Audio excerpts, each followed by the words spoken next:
Could you please tell us who you are? We are from mostly planets Erra and Temer that are revolving around the sun Taygeta in the Messiah 45 star system Pleiades, the Seven Sisters.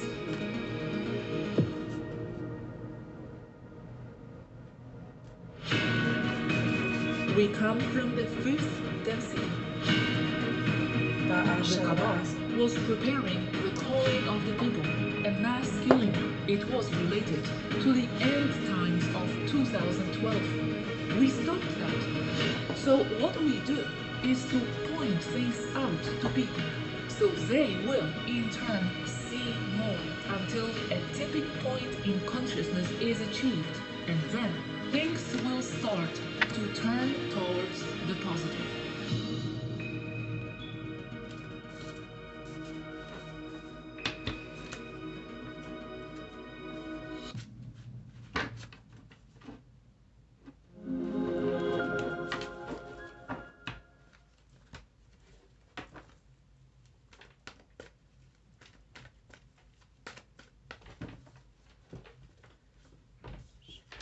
Enfamil NeuroPro fuels their possibilities. It's the only formula that has both the brain-building DHA experts recommend and a triple prebiotic immune blend. Try Enfamil NeuroPro.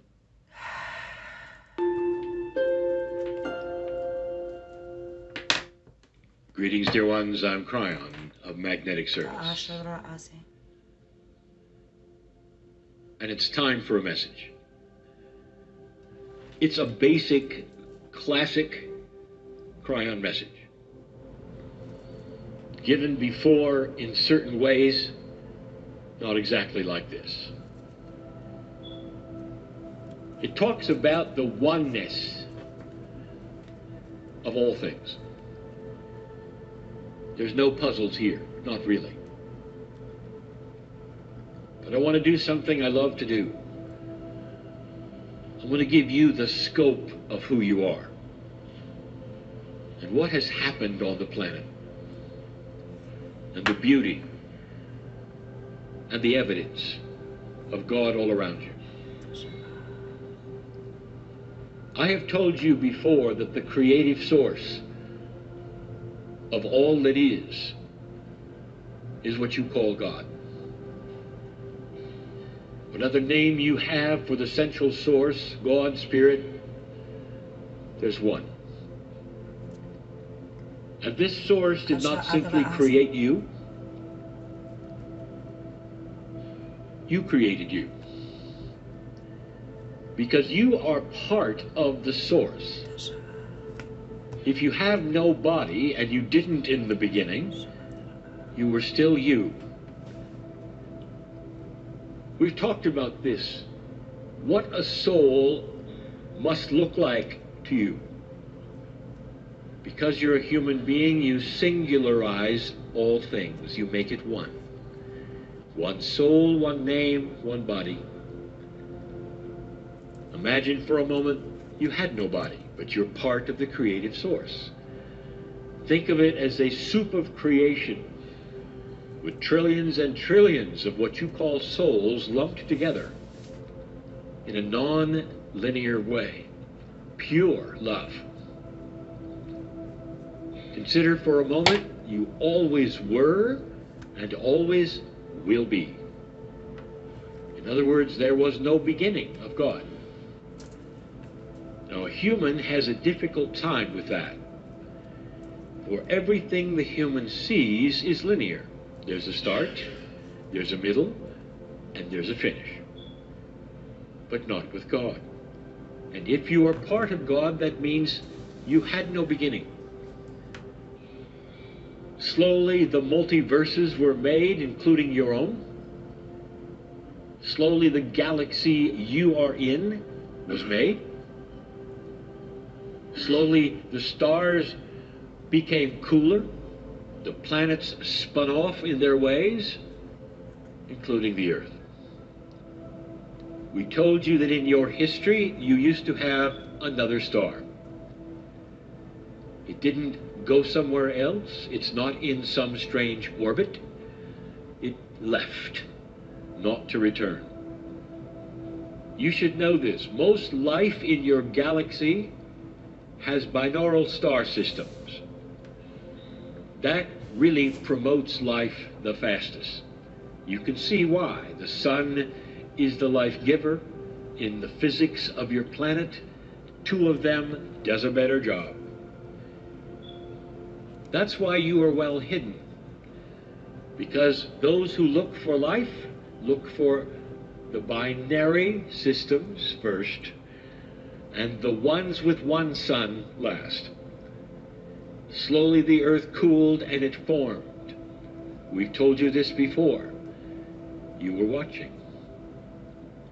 In this galaxy, other planets cooled before yours. There was life beginning, and you watched it.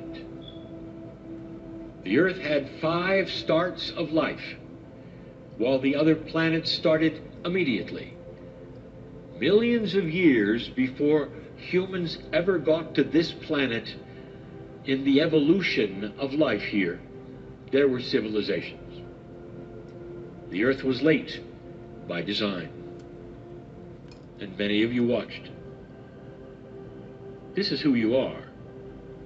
Without a body, with only the essence of love and a soul mixed into the creative source and the beauty of the oneness of all things. This is who you are. And then the human started to form. And after the amount of time that it took for humans to be like you were given the knowledge of light and dark. And you were given it by other star seeds who had civilizations millions of years before yours. They gave you a piece and a part of their biology. It lives in your DNA for you to speak of and listen to those who have observed it. The 23 chromosomes says it all, instead of the 24 that all others around you have who are like you. It really began there. That's the creation story. And then and only then did you form a soul with a body. And it was new. And now you began. And you started living lifetimes after lifetime. Now I want to back up and ask you some questions.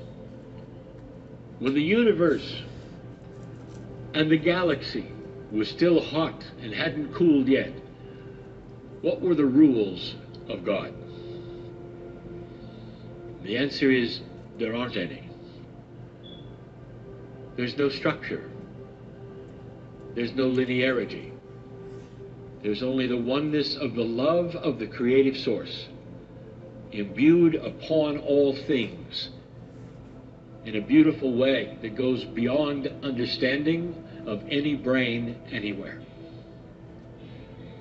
When the galaxy started to be formed and the planets started to be formed, where were the rules of God? There were none. God is the essence of all things, is beautiful beyond belief, non-linear, and only love. When the earth was cool enough for life to start and stop and start and stop and finally receive photosynthesis, where were the rules? Where were the rules of God? And there were none. When humans formed, and over a long period of time they became like you, when the star seed was put here, when you received the knowledge of light and dark, where were the rules? There were none. Human beings were given free choice to see themselves and the oneness or not. That was a fair thing, so that human beings could populate this planet and with free choice decide where the planet was going to go and changed the vibration of the planet and the galaxy in the process. Question: where were the rules of God? There were none. Just like in the creation, there were none. But because human beings have a linear focus, they began to see things. And the only model they had to explain the things were themselves.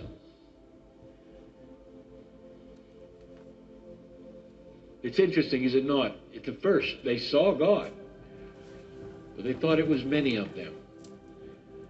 In the most primitive ways, they assigned God to the stars, or the sun, or the moon, or the earth.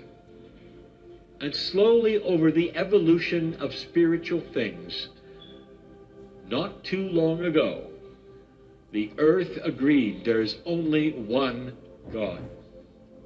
One. The oneness of all things, the oneness of God was here. Beautiful. What were the rules of God? Dear ones, there still were none, but there were the rules of men and God. And slowly, because you only had one model, yourselves, you built the structures and the constructs of how to worship the one God. And there were so many rules. Dear ones, none of them were the rules of God. All of them were the rules of humans in their attempt to find God. And slowly the rules became many. And because humans are humans, many times the rules became exclusionary. The one God had only one way to be worshipped, and the rules were clear, some said. Others said, you're not going to be enlightened if you don't follow our path to the one God. Let me ask again, where are the rules of God? There are none. Just as the earth was formed in perfectness and love, just as the creation of the human being and the seed from the stars, so beautiful, just like then where there were no rules, today there are no rules. The construct of the oneness is ruleless. There is only one way truly to understand what I'm telling you, and that is the I am. When you realize that you are part of the cosmos and always were, this differs from the land you sit in, and in all respect I give you a new concept of nirvana. In this place, nirvana is the description of you not having to return anymore to live lives. Supposedly you would be finished and never come back. We have given you information that is beautiful. There is nirvana, and you've always strived toward it. Now let me describe it. Old soul, it's with you living lifetime after lifetime and finally having this planet achieve a shift of consciousness so that when you return in nirvana, it will be to a new earth with new energy, that you will have light you've never had before. That is the goal, and always was. It's the same scenario that the Pleiadians had from the 9 stars they came from. Dear ones, you are sitting in a special time. Where are the rules of God? Love has no structure. Do you love someone? Prove it. Write it down. Show that which is the structure of love. There are no rules to love. It just is. That is the relationship of you to you, you to earth, you to each other. And that is the oneness. That's what is taught in this land and many other places on the planet. My partner described what brought him to his knees in a place that was called Christian, where he first felt the love of the Master. There were rules for him then. But now he understands that love has no beginning or end. And that the masters of this planet who became prophets told you so. Over and over. And yet, humans want to worship humans. There's nothing wrong with that. As long as you keep the focus on the love of the Creator. The tree is big. There is one trunk. Many branches all talk to one another from the same source. And we've given you this example before. Eventually the planet will allow all of the branches to exist in their own way and celebrate them and bless them. And you will have many with rules all coming together, letting the others exist, because it will no longer be exclusionary. It'll be one. Namaste. Namaste. And so it is. And so